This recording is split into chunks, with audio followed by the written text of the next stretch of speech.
Hello Rohan, good morning. Good morning, आ जाओ। Good morning, good morning. हाँ जी। तो लास्ट क्लास में हमने कार्बोहाइड्रेट कंप्लीट कर लिया था, राइट? है ना? मोनोसेक्राइड देखा था, डाइसेक्राइड देखा था, पॉलीसेक्राइड देखा था। आज हम लोग लिपिड करेंगे, फिर तुम्हारा प्रोटीन और न्यूक्लिक एसिड है। खत्म chapter. Good morning, good morning. ठीक है।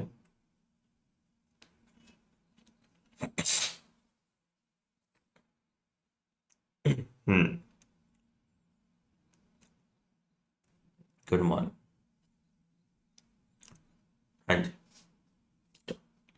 बैकलॉग्स तुम लोग के खत्म हो गए सारे? मैं थोड़ा स्पीड बढ़ाऊंगा फिर, है ना? नेक्स्ट वीक से हम लोग थोड़ा स्पीड बढ़ा देंगे, क्योंकि फिर सारा सिस्टम स्टार्ट हो जाएगा ना।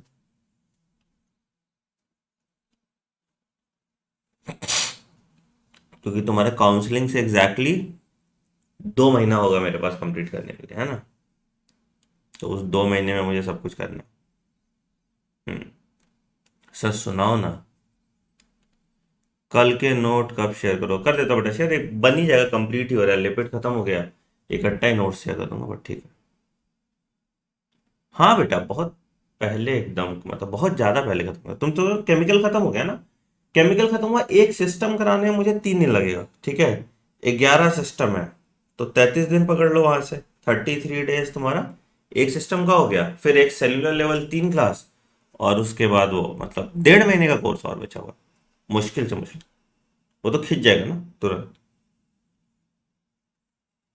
हाँ, इसके लिए बिल्कुल लोड मत।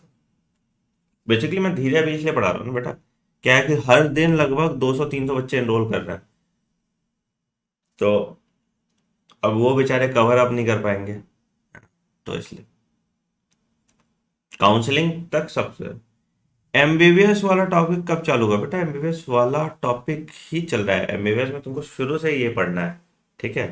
प्रॉफ वन का तो अलग से कोर्स होगा, उसमें सीधे अपर लिम्ब से स्टार्ट करेंगे, एनाटॉमी में, फिजियोलॉजी में जनरल फिजियोलॉजी, और बायोकेमिस्ट्री स्टार्ट करेंगे, ठीक है? देखो, एमबीबीएस प्रॉफ वन की क्लास तुम्हारी कैसे होगी? आई थिंक मैं 15 सितंबर, जुलाई है ना? हाँ, 15 सितंबर से स्टार्ट कर दूंगा, ठीक है? और उसमें देखो कैसा होगा। तुम्हारा कॉलेज 4 बजे तक चलता है, ठीक है? तो 5 PM टू 7:30 PM डेली तुम्हारा क्लास होगा। तो मान लो एक दिन एनाटमी हो गया, मंडे को एनाटमी हो गया, ट्यूसडे बायोकेमिस्ट्री हो गया, वेडनेसडे फिजियोलॉजी हो गया, फिर एनाटमी, बायोकेमिस्ट्री, फिजियोलॉजी, इस तरह से हम लोग कंप्लीट करेंगे फर्स्ट प्रॉफ वाला। वो 15 सितंबर को वाला कोर्स लॉन्च कर देंगे, ठीक है? तो वो तो वही तुम्हारा कंप्लीट हो जाएगा, उसके लिए परेशान मत। ठीक है, शुरू करें? एक बार थम्स अप दे दो। इस चैप्टर के बाद हम लोग सेल्यूलर लेवल करेंगे, फिर टिश्यू लेवल करेंगे, टिश्यू लेवल के बाद सारे सिस्टम्स आ जाएंगे, ठीक है? एनाटॉमिकल टर्मिनोलॉजी सबको समझ में आ गई अच्छे से? जिन्होंने पढ़ा उसको एनाटॉमिकल टर्मिनोलॉजी समझ में आ गई अच्छे से?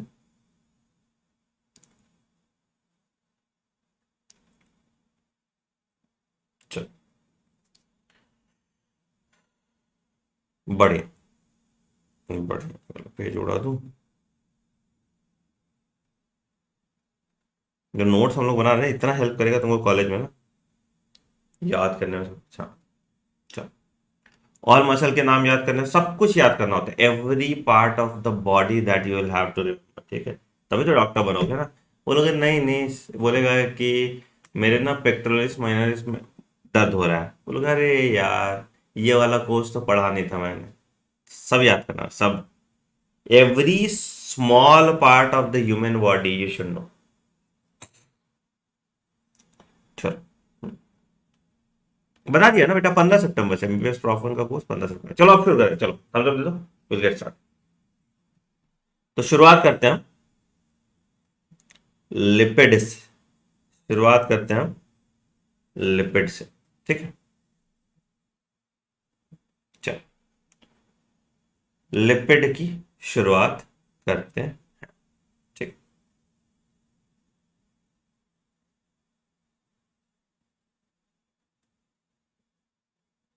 ठीक। हमने कार्बोहाइड्रेट में देखा, कार्बोहाइड्रेट भी क्या चीज का बना था? Carbon, hydrogen and oxygen. Right. यहां भी बना होता है लिपिड भी कार्बन, हाइड्रोजन एंड ऑक्सीजन का, बट यहां पे हाइड्रोजन इज टू ऑक्सीजन का रेशियो 2:1 नहीं होता, इसलिए ये हाइड्रेट्स ऑफ कार्बन नहीं है। ठीक है। तो देखो, पहला पॉइंट लिखो, lipid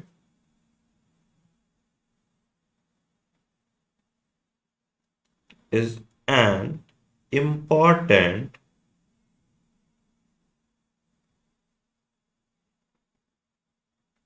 organic compound and makes up 18 से 25%, 18 से 25% of body mass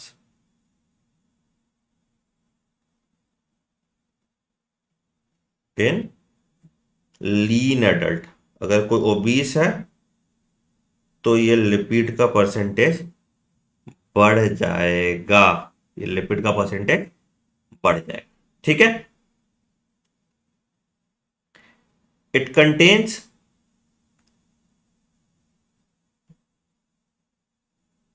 carbon, hydrogen and oxygen, but the ratio of क्या, hydrogen is to oxygen is not equal to 2:1। The ratio of hydrogen is to, sorry, hydrogen is to oxygen is not equal to 2:, जो carbohydrate में होता। ठीक है। ठीक है। तो क्या कम है, क्या कम है? तो बहुत इंपॉर्टेंट पॉइंट यहां पे देखना, बहुत इंपॉर्टेंट पॉइंट यहां पे क्या, कि the proportion of electronegative oxygen atom in lipids is usually smaller than in carbohydrate.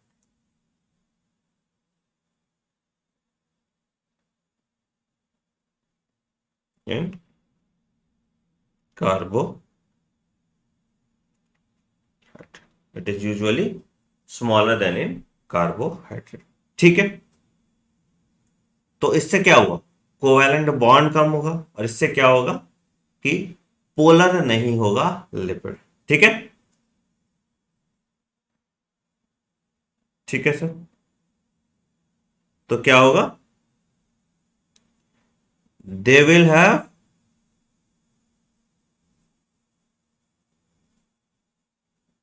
Fewer polar covalent bond,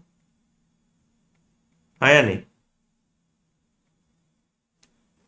ठीक है।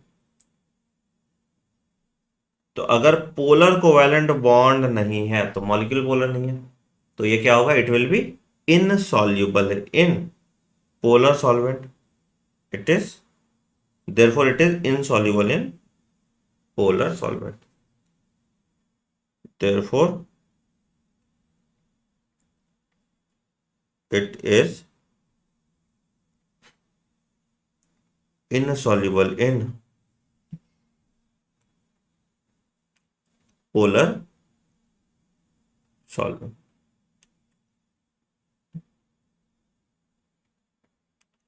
तो ये हाइड्रोफिलिक हुआ या हाइड्रोफोबिक हुआ?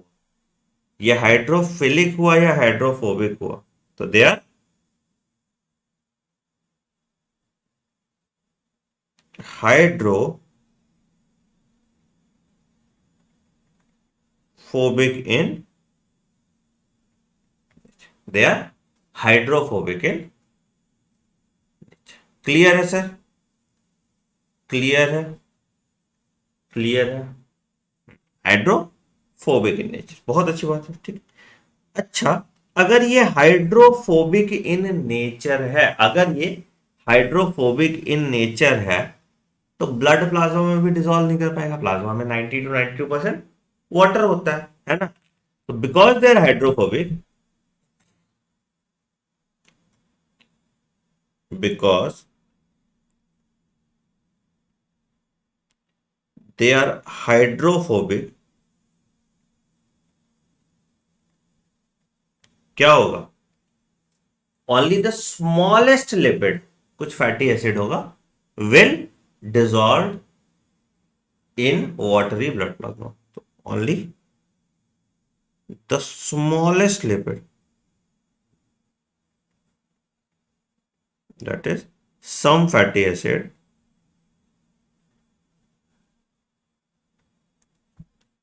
can dissolve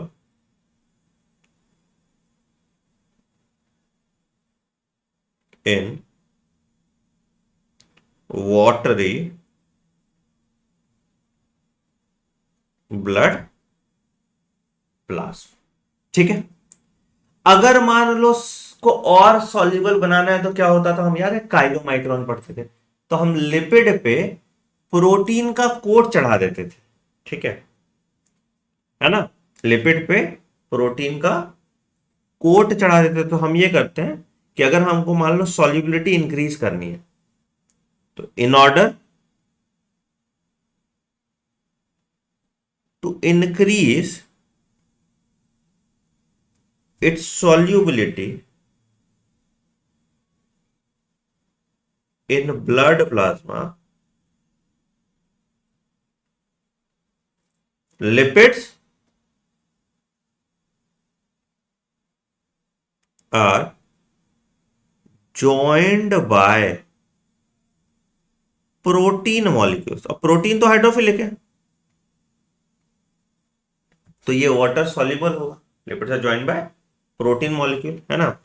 द रिजल्टिंग, क्या बोलेंगे उसको?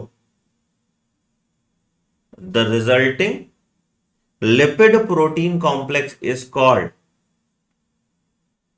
Lipid protein complex is called lipoproteins, कहते हैं इसको, इज कॉल्ड लाइपो। तो the resulting lipid protein complex is called lipoprotein, ठीक है? तो क्यों सॉल्युबल होते हैं? Why are lipoprotein soluble? Why are they soluble?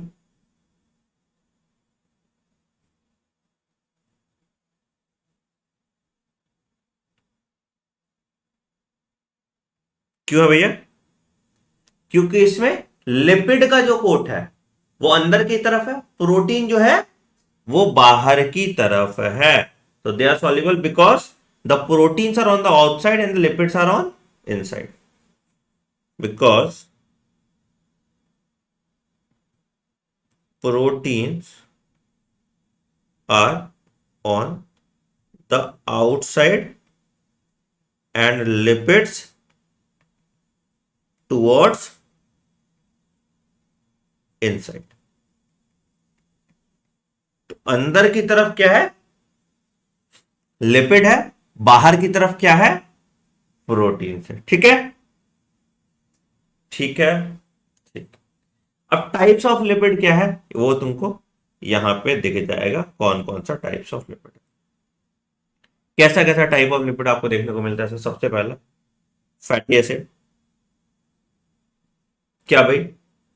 It is use to synthesize triglyceride and phospholipids और catabolize to generate ATP, catabolize to generate ATP, ठीक है? तो फैटी एसिड हो गया तुम्हारा, ठीक। उसके बाद ट्राइग्लिसराइड बताया, मोनोग्लिसराइड हो सकता है, डाइग्लिसराइड हो सकता है, ट्राइग्लिसराइड हो सकता है। एक फैटी एसिड के साथ मोनोग्लिसराइड, दो के साथ डाइग्लिसराइड, तीन के साथ ट्राइग्लिसराइड, है ना। फैटी एसिड प्लस ग्लिसरॉल, तो इसको फैटी एसिड प्लस, तो आपके बॉडी में होता है ट्राइग्लिसराइड, दो तरह का होता है ना, एचडीएल और एलडीएल, अभी इसके बारे में भी बात करेंगे, ठीक है। फॉस्फोलिपिड्स हो गया, phospholipids major lipid component of cell membrane, है ना, सेल मेम्ब्रेन आपका फॉस्फोलिपिड्स होता था।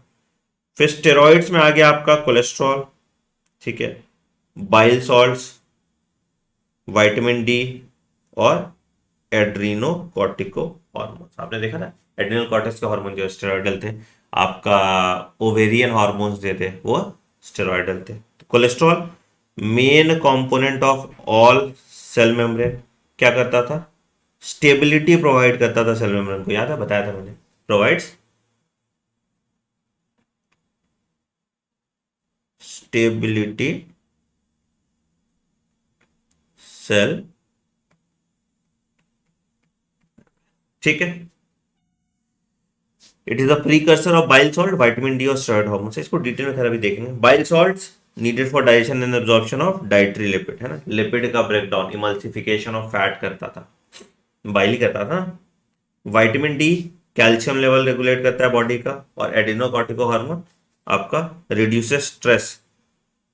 स्ट्रेस कौन सा था तुम्हारा, कॉर्टिको ग्लूकोकॉर्टिकॉइड, ग्लूकोकॉर्टिकॉइड, ठीक है। और सॉल्ट एंड वाटर बैलेंस कौन मेंटेन करता था, मिनरलोकॉर्टिकॉइड,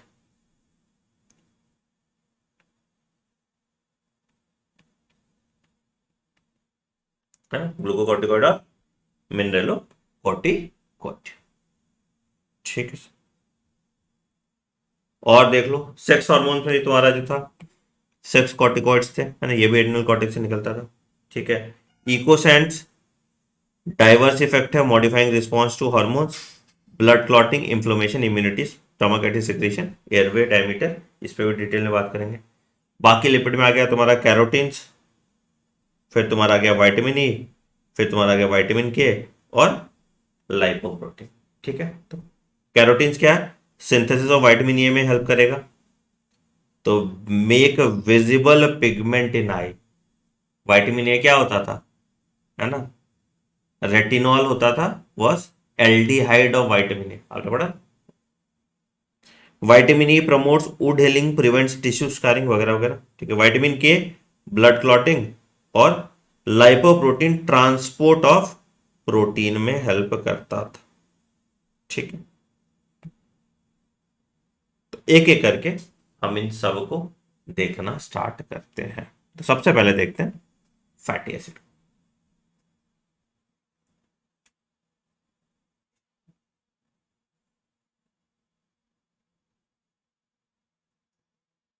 फैटी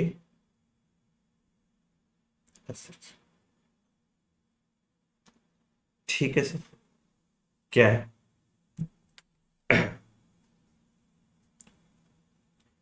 फैटी एसिड, क्या है, पहला point, they are the simplest lipid, they are the simplest lipid, ठीक। क्या करता है, they are use to synthesize, are use to synthesize, क्या, ट्राइग्लिसराइड्स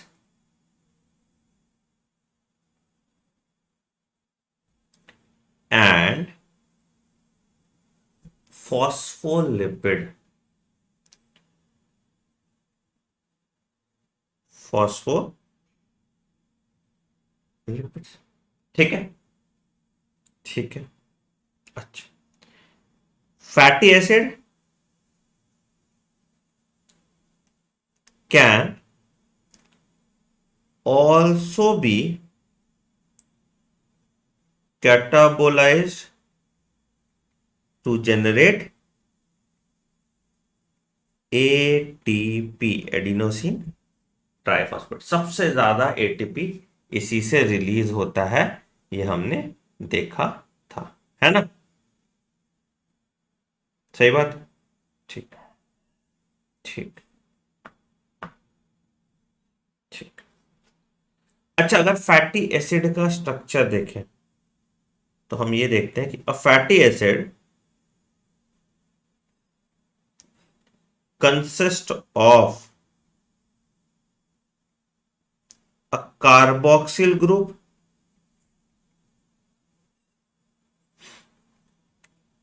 एंड अ हाइड्रोकार्बन का चेन। कार्बन और हाइड्रोजन हुआ तो hydrocarbon chain and hydrocarbon chain. हाँ या नहीं? कार्बोक्सिल ग्रुप और हाइड्रोकार्बन चेंज। तो मतलब शुरुआत अगर मान लो कर लो, एक एग्जांपल दिखा देता हूं कि अगर ये पकड़ लो C double bond O H, ठीक है, कार्बोक्सिल ग्रुप हो गया, है ना? और यहां से तुम्हारा हाइड्रोकार्बन चेन लगता गया। तो अगर मान लो एक, ठीक है, अगर मान लो दो,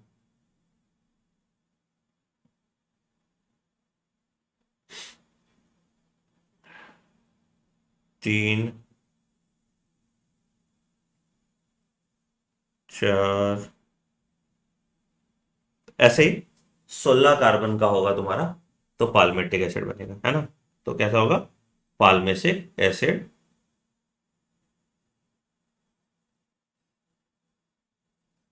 एक, दो, तीन, चार, पाँच, तुम्हारा छः, सात, आठ, नौ, 10, 11, काफी बड़ा हो गया, 12, 13, 14, 15, 16।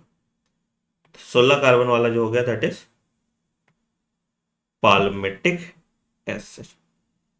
H, H, H, H, H.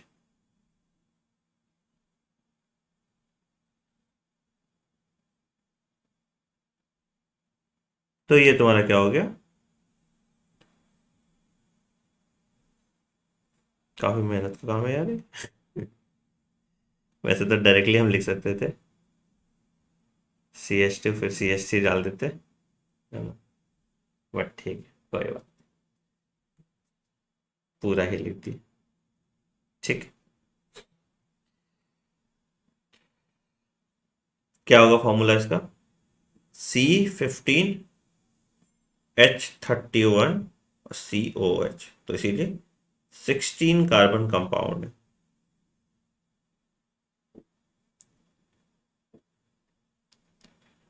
16 carbon.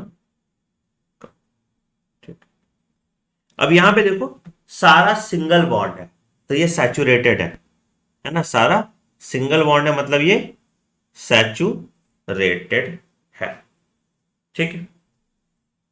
ठीक है, तो यहां पे लिख लो fatty acid consist of a carboxyl group and a hydrocarbon chain. ठीक है, अब बात करेंगे फैटी एसिड तुम्हारा या तो सैचुरेटेड हो सकता है या अनसैचुरेटेड हो सकता है।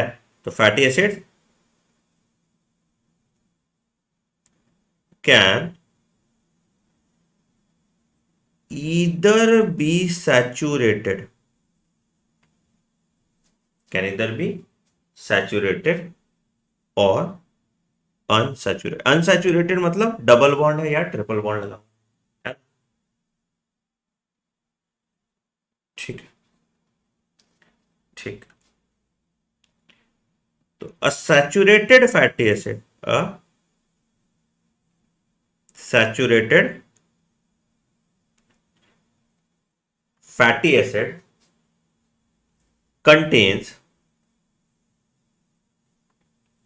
only a सिंगल कोवैलेंट, या ओनली अ मत डालो, अ डालोगे तो एक ही लगेगा, only single covalent bond contains only single covalent bonds between carbon atom of the hydrocarbon chain. Carbon atom of the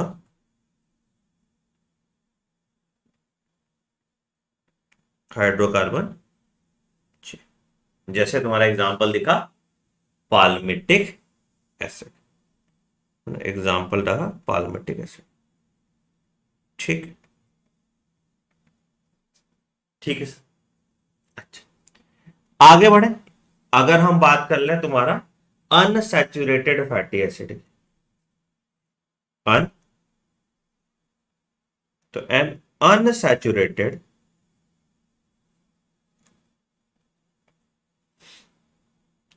fatty acid contains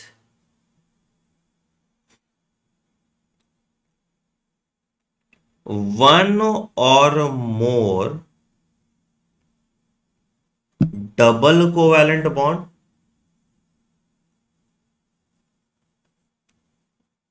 bonds between the carbon atoms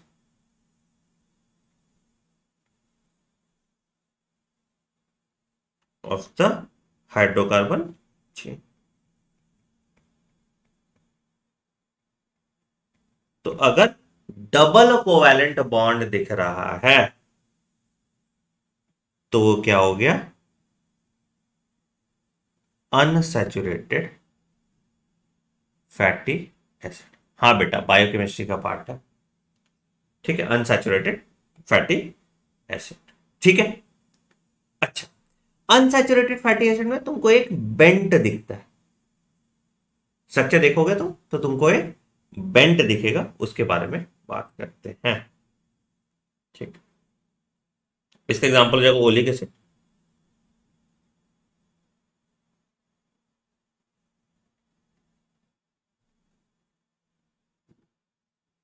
तो the unsaturated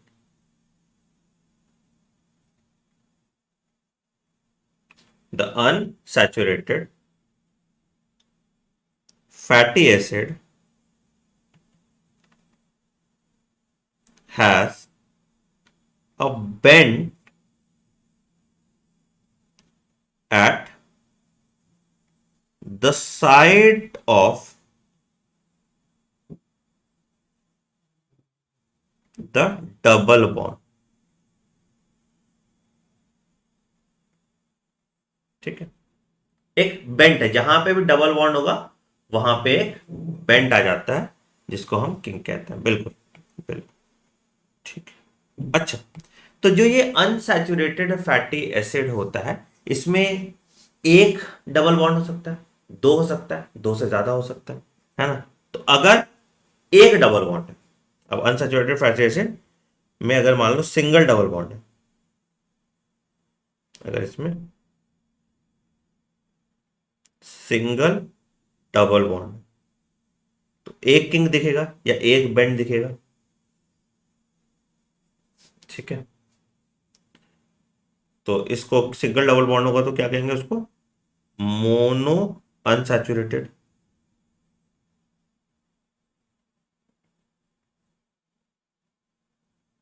अगर एक से ज्यादा है, एक से ज्यादा है मतलब more than one double bond है,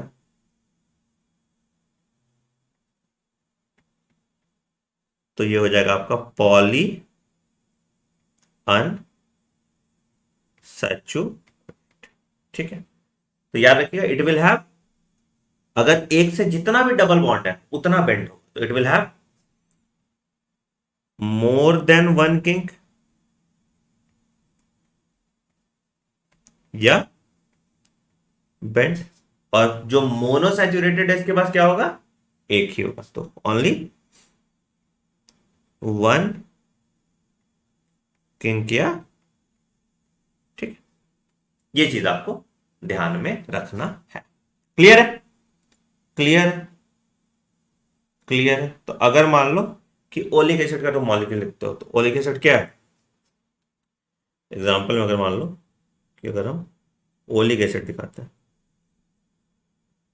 ठीक है, तो इसका फॉर्मूला होता है C17H33 और COOH। ठीक है, तो अब यहां पे क्या है?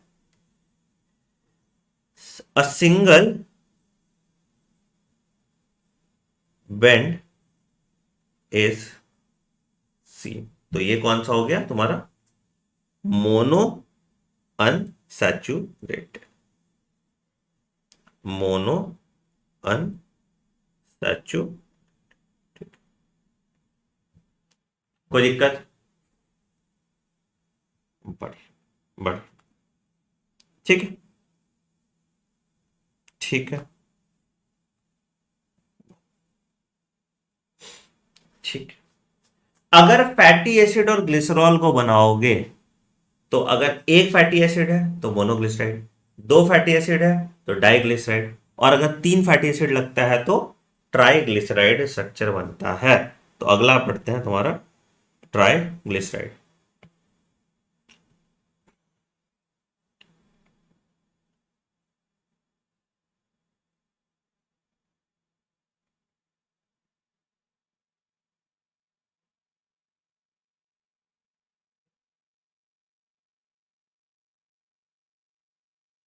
सबसे ज्यादा अबंडेंट लिपिड जो आपके डाइट में मिलता है या जो आप कंज्यूम करते हो, दैट इज ट्राइग्लिसराइड। ठीक है, तो most plentiful lipid in your body and diet और ट्राइग्लिसराइड। ठीक है, कैसे बना? तो ट्राइग्लिसराइड बना फैटी एसिड प्लस ग्लिसरॉल से। स्ट्रक्चर बना है ट्राइग्लिसराइड का। तो हमने पढ़ा था इसमें कि अगर ट्राइग्लिसराइड का स्ट्रक्चर होगा तो क्या होगा? CH2OH, CHOH और CH2OH। ठीक है, और इसी पे लग जाता था आर आर ये आर जो तुम्हारा था ये फैटी एसिड था, है ना? तो अगर मान लो CH2OH पे यहां पे लगा दिए, पहले पे मैंने लगा दिए मान लो पाल्मिटिक एसिड, हाइपोथेटिकली। दूसरे पे लगा दिया मैंने स्टीयरिक एसिड,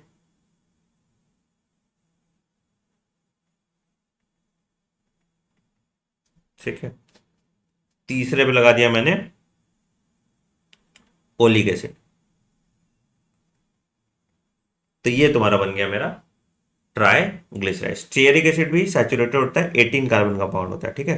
तो C17H35 और COOH, ठीक है, ये 18 कार्बन कंपाउंड होता है, ठीक है। तो ये क्या देगा? ये फिर पानी रिलीज कर देगा, ठीक है। तो it will release 3 molecule of water, ठीक है। तो ट्राइग्लिसराइड मतलब फैटी एसिड प्लस ग्लिसरॉल, ठीक। और ये जुड़ता कैसे? ईस्टर लिंकेज से जुड़ता है। ये जुड़ता कैसे है? ईस्टर लिंकेज से जुड़ता है। क्लियर है? जैसे अगर तुम स्ट्रक्चर बनाओ, मान लो कि एक फैटी एसिड को ग्लिसरॉल से डिहाइड्रेशन सिंथेसिस से जोड़ दे। देखो, तो अगर स्ट्रक्चर थोड़ा इलेबोरेट स्ट्रक्चर बना दो, अगर किसी को नहीं आता तो, वैसे तो सबको ही आता होगा, तुम लोग सबको। ओ एच है, एच है, O H, H, O H, H O H. यही है ना स्ट्रक्चर मोर और लेस, ठीक है। अब मान लो कि पाल्मेटिक एसिड लगा दो, तो पाल्मेटिक एसिड में क्या होगा? यहाँ पे ओ एच था, उसके बाद सी, उसके बाद डबल बॉन्ड ओ, और उसके बाद सी, जो चलता रहता, ऐसे ही चलता रहता था, है ना। यहाँ पे 16 कार्बन कंपाउंड, चलो ठीक है। अब यहाँ पे क्या हुआ कि यहां से इसका OH निकाला और यहां से पानी निकाल दिया, है ना। तो ये तुम्हारा ग्लिसरॉल मॉलिक्यूल था,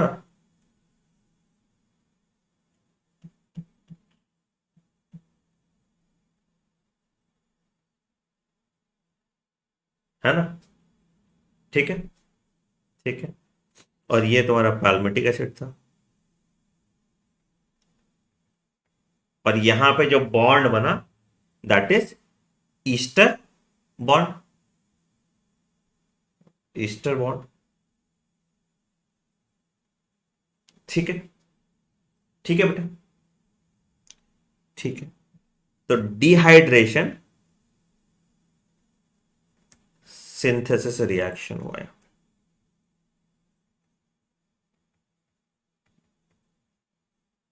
ना। क्या है, एमबीबीएस वाली फील नहीं आ रही बेटा, एक दिन में थोड़ी आएगी। अभी एनाटॉमिकल जब टर्मिनोलॉजी पढ़ा होगा तब एमबीबीएस वाली फील आएगी। थोड़ा तो तुमको सिर्फ थोड़ी है कि सिर्फ बॉडी ही पढ़ना होता है, तुमको बॉडी का मैकेनिज्म पढ़ना होता है। यही बेसिक स्टेप्स जब आप कंप्लीट करेंगे तब तुमको रियलाइज होगा कि हाँ ठीक है ये कितना काम आया। इसीलिए मैं एक एक बेसिक्स नहीं छोड़ रहा हूँ। किसी का क्या होता है, मान लो कोई कॉलेज में पढ़ गया तुम, ठीक है, और तुम्हारा कोई एक टॉपिक वीक होगा तो तुम्हारा पूरा मैकेनिज्म अंडरस्टैंडिंग खराब हो जाएगा, है ना। बोरिंग वाला पार्ट है, बायोकेमिस्ट्री ही पूरी बोरिंग है, ठीक है। जब आगे पढ़ोगे तो तुम्हारा बायोकेमिस्ट्री भी 30% यहाँ पे खत्म हो जा रहा है। ये आता है तुम्हारे, जैसे जब सिलेबस देखो ना, खोलो बायोकेमिस्ट्री का सिलेबस देखो, तो तुमको समझ में आएगा कि इस तरह के रिएक्शंस आपको पढ़ने पड़ेंगे बेटा। तो फील तो लाना पड़ेगा ना। हर चीज इंटरेस्टिंग थोड़ी हो सकता है। जैसे 12th में तुम पढ़ते थे ना NCERT, plant kingdom animal kingdom पढ़ता था, बोरिंग ही था। कुछ टॉपिक्स तो बोरिंग होंगे, है ना?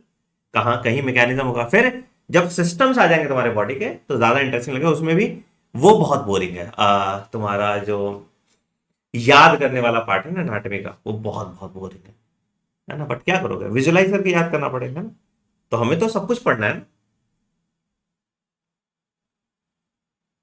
क्या एमबीबीएस फर्स्ट ईयर में तुम्हें एकदम पकड़ा दूं मैं स्कैपुला कि भाई काटो ही, आज तुम डिसेक्शन ही करो, मैं अपना बॉडी दे दूं फील लेने के लिए। हाँ? ठीक है। तो वही है, तो एक फैटी एसिड जुड़ा तो मोनोग्लिसराइड तुम्हारा, दो जुड़ा तो डाइग्लिसराइड, और तीन जुड़ा तो ट्राइग्लिसराइड। ठीक है, चल। तो ये तुम्हारा हो गया स्ट्रक्चर जिसको डिहाइड्रेशन सिंथेसिस, ठीक है। तो कैसे बनाइए, तो अ triglyceride is formed by,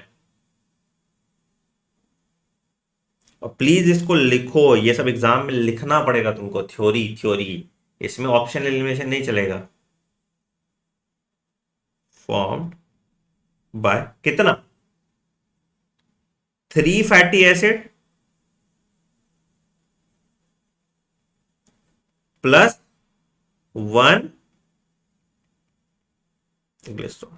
fatty acid plus glycerol जो है तुम्हारा वो ट्राइग्लिसराइड बनेगा। और ये क्या दिखे निकालेगा, निकालेगा पानी। क्या निकालेगा, निकालेगा पानी। ठीक है, हम यहां पे डाल देते हैं एड ट्राइग्लिसराइड स्ट्रक्चर। जब तुम्हारा फाइनल नोट्स बनेगा ना तो यहाँ पे टीम ट्राइग्लिसराइड का भी डायग्राम यहाँ पे ऐड कर देगी। ठीक है, और जो बॉन्ड बन रहा है वो क्या हो गया, बॉन्ड जो बन रहा है यहाँ पे एस्टर बॉन्ड, है ना, बाय फॉर्मिंग एस्टर बॉन्ड। ठीक है, चलो तो लिखो,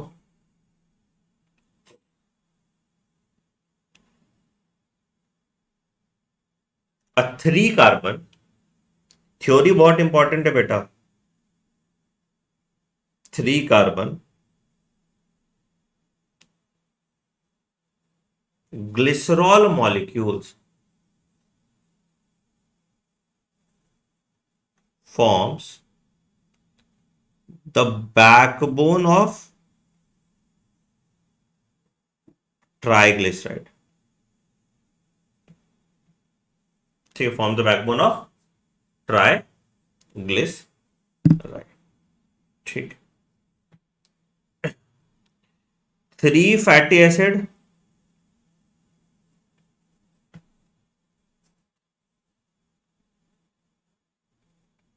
acids are attached by कौन सा रिएक्शन था? Dehydration synthesis reaction. Dehydration synthesis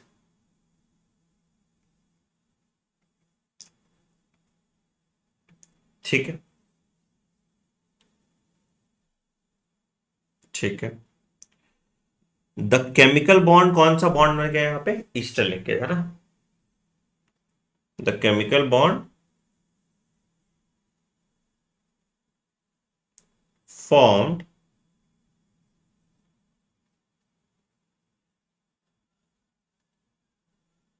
where water molecule is removed is an Easter linkage. ठीक है, ठीक है सर। तो अगर इसको हम तोड़ेंगे, हाइड्रोलिसिस करेंगे तो क्या हो जाएगा? तीन फैटी एसिड और ग्लिसरॉल हमको दे देगा। ठीक है, एक पॉइंट और लिखिए कि a fat is a triglyceride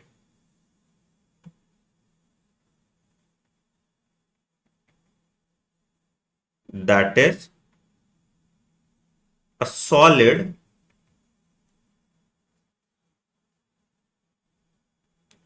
at room temperature।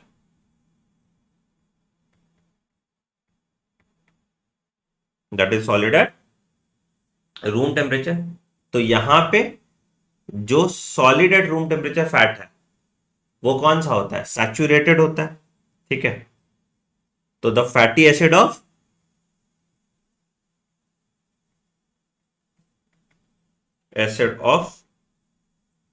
a fat are mostly saturated।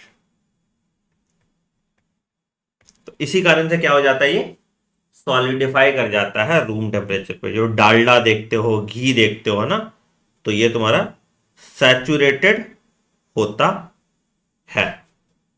और ये तुम्हारे सेहत के लिए भी बहुत खराब होता है। क्यों भाई? रूम टेम्परेचर पे सॉलिडिफाई करने लगा, तुम्हारे बॉडी में चला गया तो प्लेग्स बना देगा, और इससे तुम्हारा धज्जी उड़ जाएगा बॉडी का। ठीक है, ठीक है। ऑयल की बात करेंगे तो ऑयल में क्या हो गया?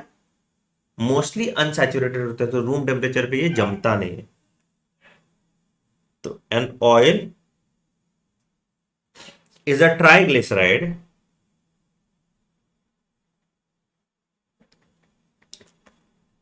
that is a liquid at room temperature। तो यहां पे क्या होगा? The fatty acids of oil are mostly unsaturated. The fatty acid of oil are mostly unsaturated। ठीक है, तो ऑयल क्या हो गया तुम्हारा? सैचुरेटेड है, और ये तुम्हारा अनसैचुरेटेड है। और फैट जो हो गया तुम्हारा वो सैचुरेटेड हो गया। ठीक, ठीक है, ठीक है। कोई दिक्कत यहां तक? कोई दिक्कत यहां तक? क्यों ऐसा होता है? It is because of it is because of the bent structure. क्या बोल रहे हो? तुम लोग का शॉपिंग का ही लिस्ट खत्म नहीं हो रहा। सर आपने शॉपिंग लिस्ट में कहा था कि बोन सेट जरूरी नहीं है, लेकिन मेरे एक भैया ने जो पढ़ा है एमबीबीएस, उसने कहा किसी को बोन सेट खरीदना ही पड़ेगा। हाफ वाला 15K और फुल बॉडी वाला 24K का। बेटा मैं भी डॉक्टर ही हूँ, अगर आपको पता हो तो। और फर्स्ट प्रॉफ में मेरे ऑनर्स आए थे, ठीक है। डिस्टिंक्शन था मुझे तीनों पेपर में। तो टेंशन मत लीजिए, अगर जो बोल रहे हैं बहुत जिम्मेदारी के साथ बोलिए, ठीक है। बोन सेट जरूरत नहीं है आपको, बोन सेट अब क्यों जरूरत होगा? देखो ना, ये देखो विजिबल बॉडी का दिखाता तुमको, ये देखो, ये एटलस देखो विजिबल बॉडी का, ये देखो। कौन सा बोन सेट तुमको क्या नहीं दिख रहा है यहाँ पे? मुझे समझाओ। बोन सेट उस टाइम, मेरे टाइम पे भी, जब जब ये ऐप वैप नहीं था तब भी बोन सेट का जरूरत नहीं पड़ा। तुमको क्या नहीं दिख रहा? कौन सा कर्व नहीं दिख रहा? क्या नहीं दिख रहा? यहाँ देखो। हाँ? तो तुमको तो वो दिखाएगा, ये बोन दिखाएगा। बोन सेट का जरूरत क्यों पड़ता है? प्रैक्टिकल में तुमको एक बोन पकड़ा देगा, बोलेगा इसका कर्वेचर बताओ, कहाँ पे क्या है, कैसे क्यों है ना? तो इसीलिए ये देखो ना, क्या कौन सा बोन सेट नहीं, तुमको क्या नहीं दिखता? और एकदम एक्यूरेट भी होता है ये, बिल्कुल एक्यूरेट होता है, ठीक है। हाँ, इंस्टाग्राम पे फोटो डालने के लिए अगर खिंचाना है तो सस्ता वाला खरीद लो। सीनियर के पास जाओगे ना, सीनियर के पास भी खाली पड़ा होगा, उसके भी किसी काम का नहीं है, तो वो तुमको दे देगा, रख लेना तुम उससे लेके, है ना। और या तांत्रिक विद्या करना है, ओम भूर्भुवः स्वः, तो भी काम करेगा बहुत सेटा, स्केल अच्छा लगता है, सुंदर लगता है, ठीक है।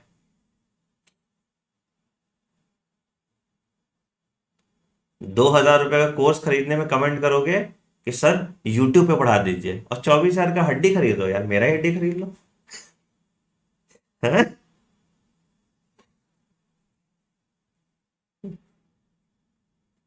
चलो, समझ में आ गया। हाँ, टाइम पास करो बस फालतू।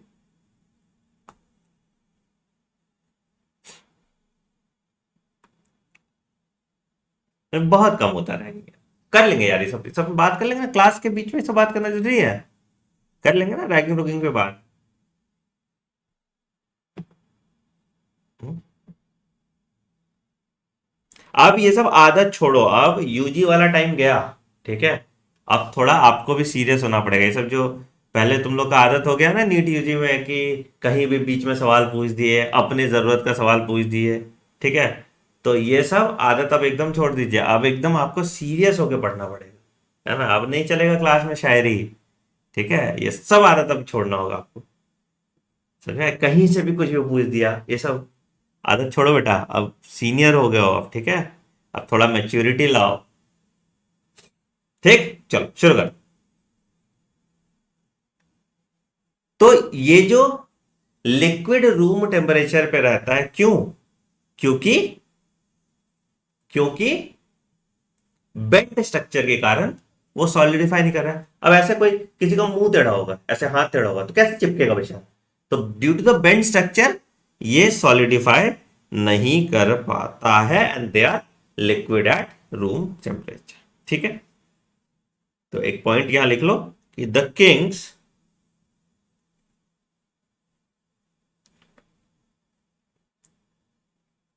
Eight the site of the double bond prevents क्या? The unsaturated fatty acid of oil, द unsaturated fatty acid of an oil from closely packing together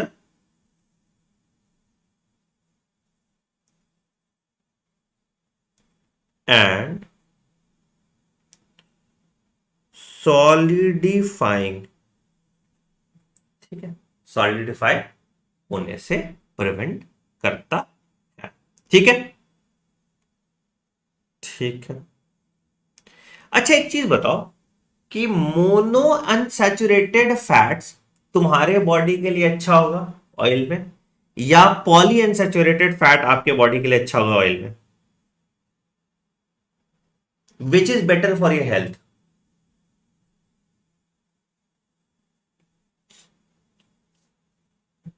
mono unsaturated fats,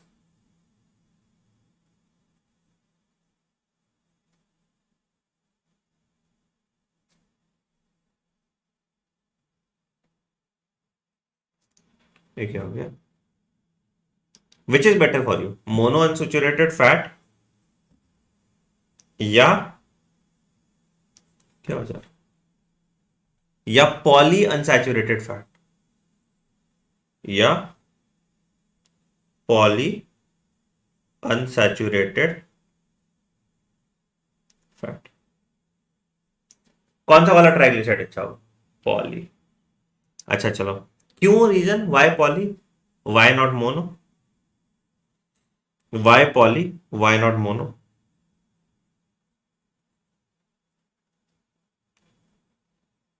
comparatively ज्यादा अच्छा था।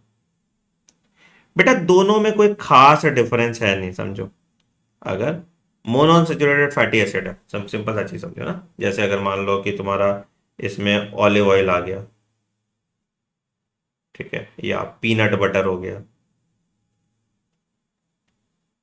है ना, तो ये सब जो है तुम्हारे जितने भी नट्स हो गए, ग्राउंड नट वॉलनट जितने भी हो गए सब, ठीक है, तो it is rich in triglyceride with, they are rich in triglyceride with mono unsaturated fat.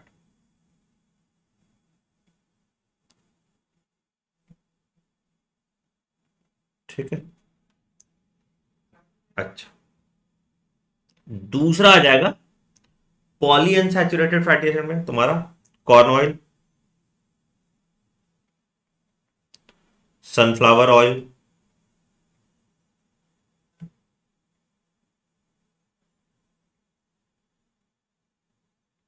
तुम्हारा सोयाबीन ऑयल।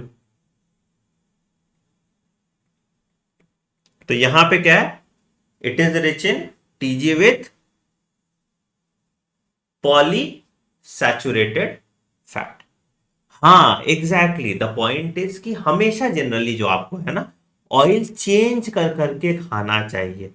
जैसे अगर तुम सेम ही ऑयल खा रहे हो, ठीक है, दोनों अच्छा है, both of them are good for your health, but you should change. तो क्या होगा, एब्जॉर्प्शन पैटर्न बदल जाएगा। हाँ, एब्जॉर्प्शन पैटर्न बदल जाएगा, ठीक है, एब्जॉर्प्शन पैटर्न बदल जाएगा, समझे? तो एक पॉइंट यहां लिख लो, both mono unsaturated and poly unsaturated fatty acids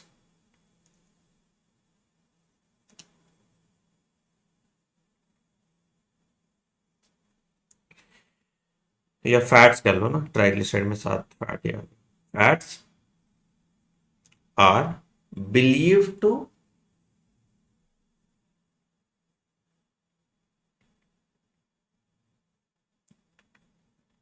decrease the risk of heart disease.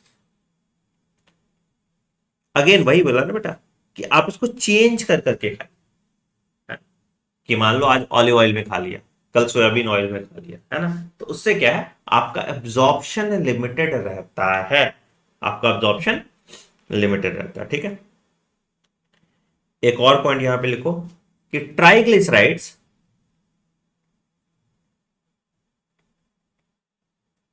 Are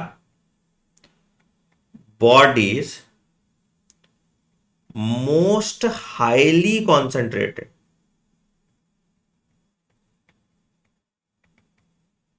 form of chemical, सबसे ज्यादा केमिकल एनर्जी जो है वो ट्राइग्लिसराइड से निकलता है, और लेकिन सबसे ज्यादा टाइम इसको ब्रेक डाउन करने में भी ट्राइग्लिसराइड से पॉलीअनसैचुरेटेड होता है बेटा मस्टर्ड, ठीक है, समझ में आया? ठीक है, तो ये सबसे ज्यादा कॉन्सेंट्रेटेड फॉर्म ऑफ एनर्जी यहां पे होता है, ठीक। अच्छा, मेरे बॉडी के पास कैपेसिटी है कि मैं कितना भी फैट स्टोर करके रख लूं, है ना, मेरे बॉडी के पास कैपेसिटी एडिपोज टिश्यूज है आपका, तो कितना भी फैट स्टोर करके रखते हैं, तो इसलिए देखो ओबेसिटी होता है, लोग मोटे हो जाते हैं इसी कारण से ना। ठीक है, तो देखो आवर, एक पॉइंट यहां पे लिखो, our capacity to store triglyceride in adipose tissue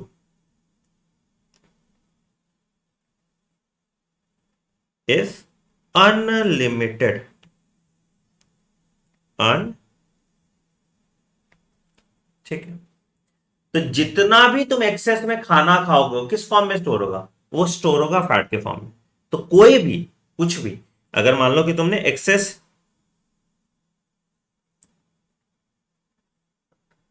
dietary carbohydrate ले लिया,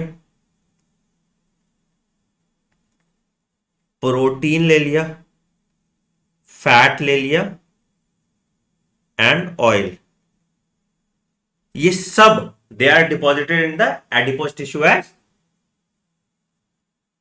आर डिपॉजिटेड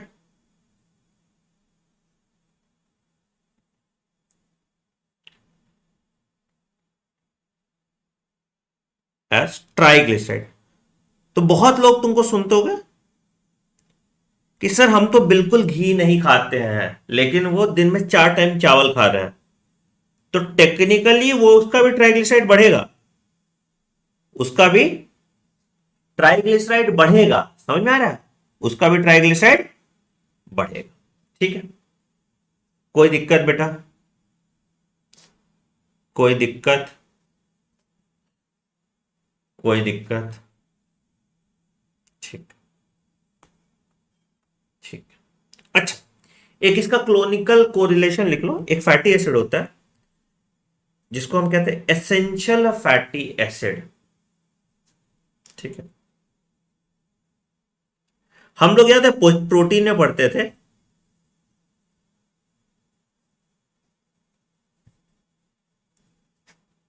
कि essential protein, non essential protein, तो जो मेरा बॉडी बनाता है वो नॉन एसेंशियल हो गया, मुझे नहीं चाहिए डाइट में। जो मेरा बॉडी नहीं बनाता वो क्या होता था, एसेंशियल होता था। तो यहां पे भी वही है कि एसेंशियल फैटी एसिड क्या हो गया कि fatty acid essential to our body but are not produce in our body. तो हमको आर्टिफिशियल डाइटरी सिंथेसिस से उसको लेना पड़ता है, या फूड सप्लीमेंट के फॉर्म में लेना पड़ता है। जैसे इसको कहते हैं ओमेगा 3 फैटी एसिड है, या ओमेगा 6 फैटी एसिड है, कहते हैं ना ओमेगा 3 फैटी एसिड और ओमेगा 6 फैटी एसिड। ठीक है, तो ये जो ओमेगा 3 और ओमेगा 6 फैटी एसिड है, ये किसका बना होता है, ये पॉली अनसैचुरेटेड फैटी एसिड होते हैं, और ये आपके बॉडी में जो बैड कोलेस्ट्रॉल होता है उसको कम करते हैं। ठीक है, अभी बताएंगे तुमको गुड कोलेस्ट्रॉल, बैड कोलेस्ट्रॉल। तुम लोग ना थोड़ा पर्ची देखना स्टार्ट कर दोगे, जो ब्लड टेस्ट वाला होता है ना, पर्ची देखना स्टार्ट कर दोगे। ठीक है, तो यहां पे क्या होता है, these fatty acid, these fatty acid are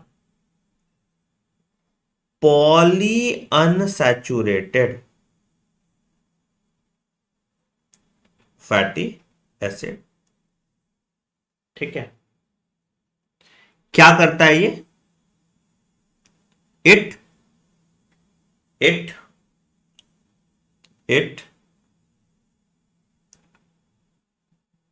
lowers the total cholesterol, raising HDL, इसको हाई डेंसिटी लिपिड कहते हैं। It is good for your body, high good cholesterol कहते हैं। और गुड कोलेस्ट्रॉल,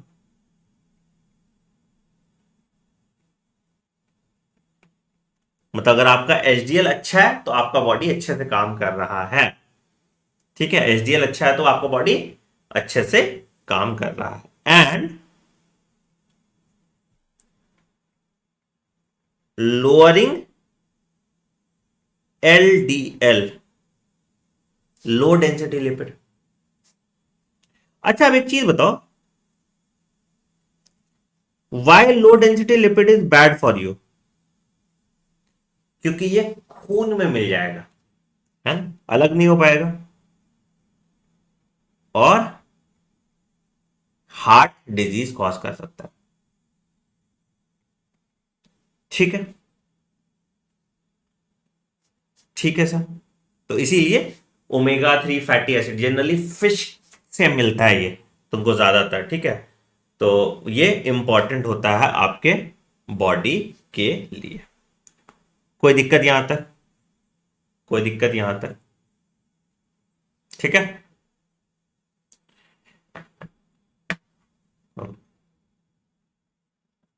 स्ट्रक्चर पे बेटा बात किया, जो ओमेगा पे बात किया ना, स्ट्रक्चर पे। ठीक है, तो चलो, अब रह गया तुम्हारा फॉस्फोलिपिड, स्टेरॉइड और प्रोटीन और फिर न्यूक्लिक एसिड। तो प्रोटीन, एंजाइम और ये वाला पार्ट एक क्लास में होगा, और एक क्लास न्यूक्लिक एसिड में रहेगा। ठीक, चलो 2 क्लास में और खत्म हो जाना चाहिए। चलो मिलते हैं अगले क्लास में। बाय।